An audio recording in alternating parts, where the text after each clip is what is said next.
6월 27일, 28일 하노이에 미북 2차 정상회담이 깨진 이후에 7개월 만에 미북이 스웨덴에서 스톡홀름에서 만났는데요. 실무 협상이에요.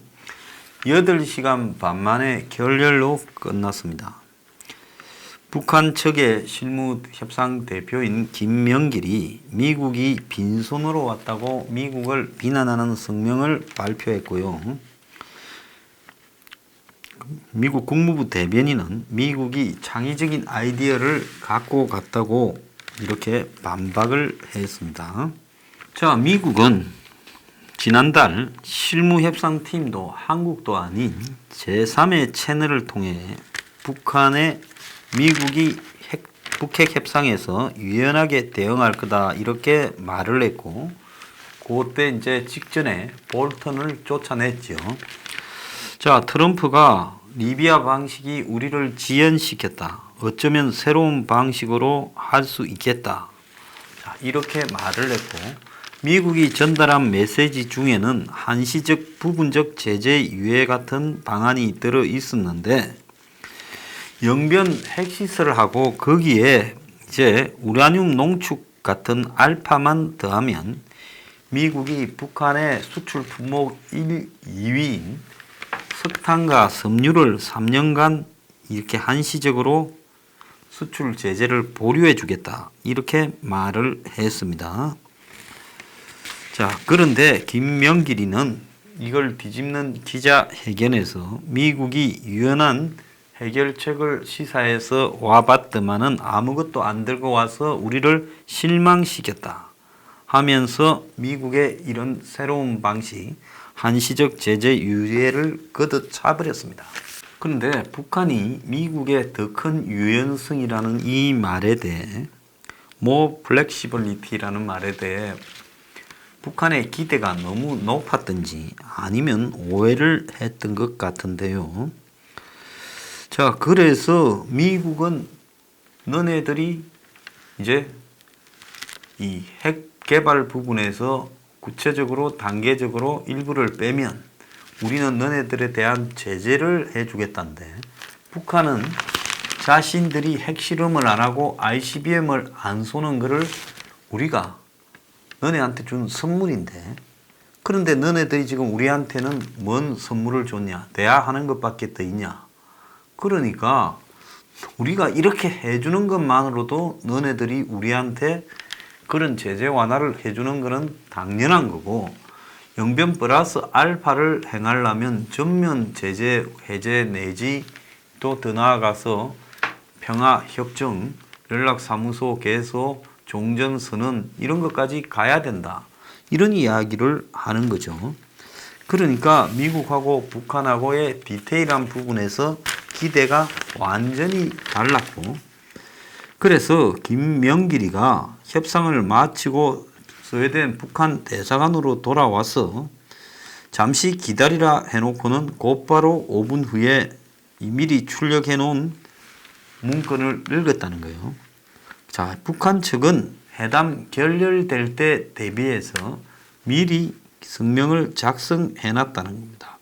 그런데 협상을 시작할 때는 분위기가 괜찮았다는 거예요. 지난 토요일 서로 웃으며 악수하고 이랬는데, 협상이 이제 끝나고 북한이 먼저 떠나고 미국 팀은 대사관의 근처에 있는 이태리 식당에 가서 식사까지도 했고 농담 와인도 왔다 갔다 했다는 거예요. 그런데 김명길이는 완전히 굳은 표정으로 들고 박아버리고 떠나버렸습니다. 자, 그런데 지금 북한과의 회담을 앞두고 북한이 SLBM 실험을 했는데, 트럼프가 여기에 대해서 세부 보고를 받았지만은 무관심했다라는 이야기가 나오고 있습니다. 오브라이언 NSC 보좌관이 북한이 잠수함에서 핵을 발사하는 부분에 대해서 이 시험을 하고 있다 이렇게 보고를 했어요. 그래서 미국에 중대한 위협이 될 수 있다 이 말을 하니 트럼프는 신경도 쓰지 않고 그리고 미북 회담의 실무회담에 방해가 돼서는 안 된다 이렇게 말만 했다고 합니다. 그리고 대통령이 외국 정상과의 대화에서 지금 우크라이나 문제 등에 집중을 하며 이 안보 위협에 대해서는 산만한 상태다 이랬는데요.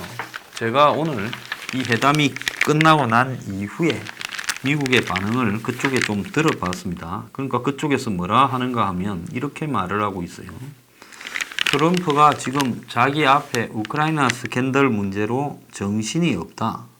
제일 큰 이야기가 지금 우크라이나 문제에 대한 부분이고 결국 이 문하고 김이 서로 또 보조를 좀 맞춰서 트럼프가 재선거를 위해 북한하고 딜이 필요할 것이라고 찰떡같이 믿었던 것 같아.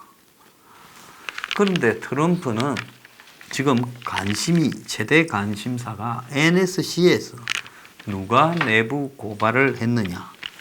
그래서 그 조직을 축소시키고 색출해내라.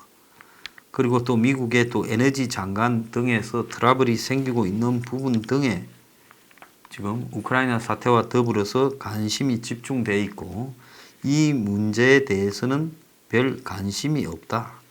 그래서 SLBM 자체를 뭐 게임 체인저라고 인정하지도 않는다. 그러면서 북한의 잠수함이 태평양으로 나가지 못할 거다. 이거는 일본과 주일 미군의 초계 능력이나 여러 가지 능력으로 봐서 북한이 몰래 나가기는 어렵다. 이렇게 미국이 본다는 거예요. 자, 아베가 최근에 트럼프한테 북한의 단거리 미사일 발사에 무관심한데 이 미사일 발사가 일본에 또 한국에 대한 위협이 된다. 그리고 궁극적으로 미국에 대한 위협이 된다고도 수차례 말을 했다는 거예요. 한일 미군 기지에 미군이 있는데 그 미군들은 미국 사람이 아니냐. 그래서 북한이 SLBM을 등을 가지고 뒤에서 그런 미군 기지로 쏘았을 때는 어떻게 할 거냐. 지금 일본에서는 심지어 만약에 일본이 미국에 등을 돌렸을 때 미국이 동북아시아에서 그야말로 할 수 있는 게 뭐가 있겠냐. 군사적으로 아무것도 없다. 근데 일본의 경고에 이렇게 무관심하게 대할 수 있느냐. 이런 이야기까지 나오고 있습니다.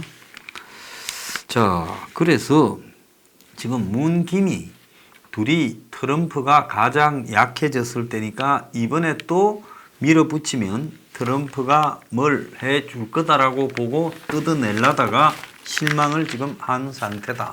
지금 이렇게 이야기가 나오고 있고 두 나라가 짰다라는 것은 거의 뭐 정설이 돼 가고 있습니다. 한국은 11월 22일이 지소미아 이제 마감 기한이에요. 그러면 11월 22일 전에 파기하겠다고 한 지소미아 협정을 번복하면 다시 회복이 되는 거예요. 미국이 지금 이것 때문에 오늘도 이야기를 했습니다. 지소미아를 갱신할 것을 권장한다고 계속 말을 하고 있어요. 그러면서 만약에 이걸 하지 않으면 한국의 지금 대사 임명에도 문제가 있을 수 있다라고 하고 있는데요. 한국은 지금 아무 생각이 없는 것 같습니다. 북한하고의 서로 자기 패만 보고 있는 것 같아요. 자, 이번에 이 깨진 이 스톡홀름 이 협상에 대해서요. 이런 이야기들이 나오고 있습니다. 트럼프의 외교적 무능과 북한의 어리석은 전략이 지금 문제를 악화시키고 있다. 이런 식으로 길 전 차관보가 이야기를 했는데요. 한국 대사도 했죠. 자, 이번에 왜 미국 국무부는 좋은 논의였다고 했는데 북한은 역겨운 회담이라고 말했느냐 하니까 지금 협상을 할 때 제일 먼저 해야 될 게 뭘 발표할 건가 하는 건데 그런데 이번에 양측이 각각 다른 회담에 참가한 것처럼 행동을 보이고 있다. 그래서 뭘 합의했고 합의하지 못했는가에 대해 전혀 서로가 이해를 못하는 것 같다.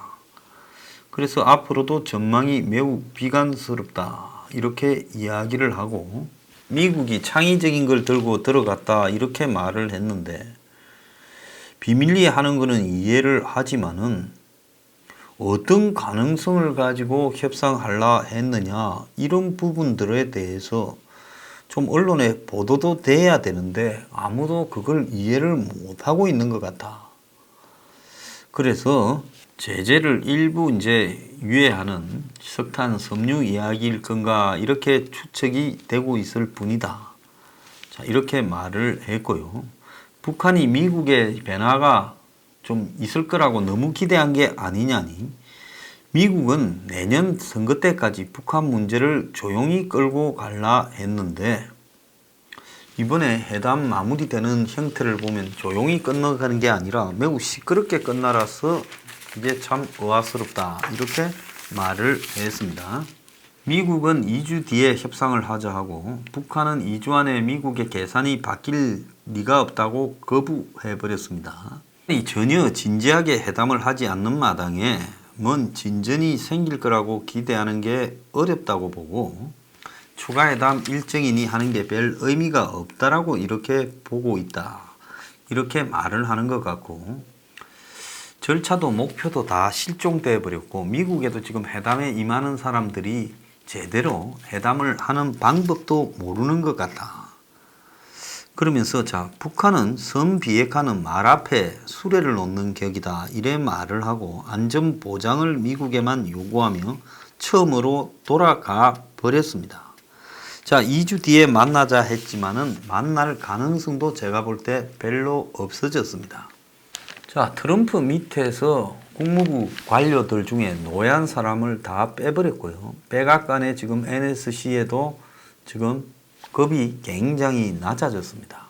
그러다 보니 미국에도 북한 같은 저런 까다로운 나라를 상대로 어떻게 협상해야 되는가 하는 걸 아는 사람도 별로 없는 것 같고 자 북한은 이런 미국을 바라보면서 트럼프를 보면 굉장히 일이 쉽다고 생각이 드는데 막상 협상에 나가보면 어렵다.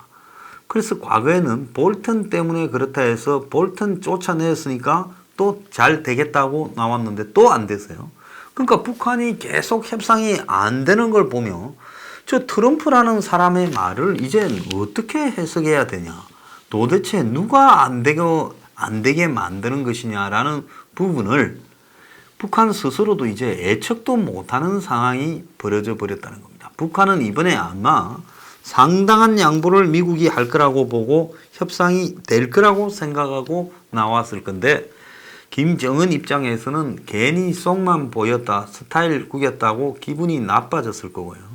협상 잘못하면 그냥 적당히 협상을 끌고 가면 그러면 안 죽는데 협상 잘못했다가는 나중에 가족이 전부 숙청 처형될 수 있는 북한의 이 외교 라인을 생각한다면 북한의 입장에서 잘못된 협상을 할 리가 없죠.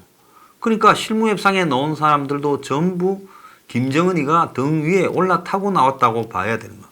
그러면 김정은이가 싫어할 만한 부분은 무조건 판을 세게 깨야 살아남지 거기서 적당히 협상하고 와서 살아남을 사람 없다는 겁니다. 자, 이런 상황으로 봐서 미국 내부는 지금 더 정치적 혼란으로 빠져들고요. 트럼프는 자신의 눈앞에 있는 우크라이나 문제나 탄핵 문제에 몰두가 될 거고 북한은 이런 미국을 알아달라 해도 미국도 이제 미북 협상에 별 흥미가 없을 수 있습니다. 그럼 북한은 한편으로는 미사일과 핵을 개발하는데 우리가 미국이 신경을 안 쓰니 도움이 돼서 이까지 왔지만 그걸 갖고 미국과 딜을 치는 협상에서 미국이 좀 진지하고 북한 문제만을 다 봐주고 해야 되는데 이제 아무도 북한 문제에 크게 관심도 안 가져요.